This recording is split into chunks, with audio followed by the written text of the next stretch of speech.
பேசலாமா? மேடம், நான் சொல்ல போற மேட்ரு எல்லாமே ரியாலிட்டி தான்.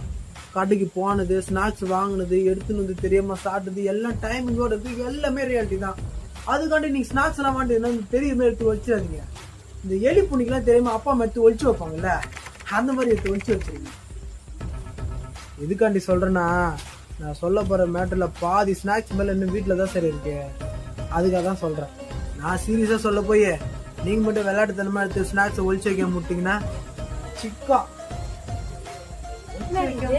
அப்படியே வைக்க போறோம். எலிமெண்ட் தான் தடை வைக்க போறோம்.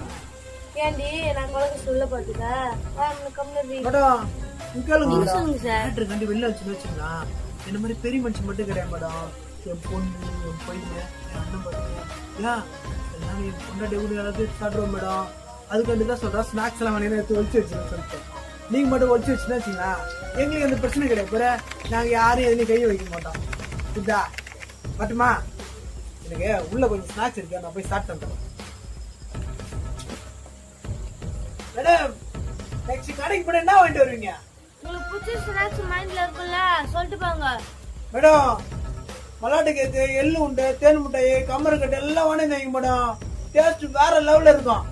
பத்தா சரி சரி, அதை எங்களுக்கு தெரியும், நாங்க வாங்கி வைக்கிறோம். நீங்க சீக்கிரமா போங்க, உங்க ஸ்நாக்ஸ் நிறைய சாப்பிட்டு போறாங்க.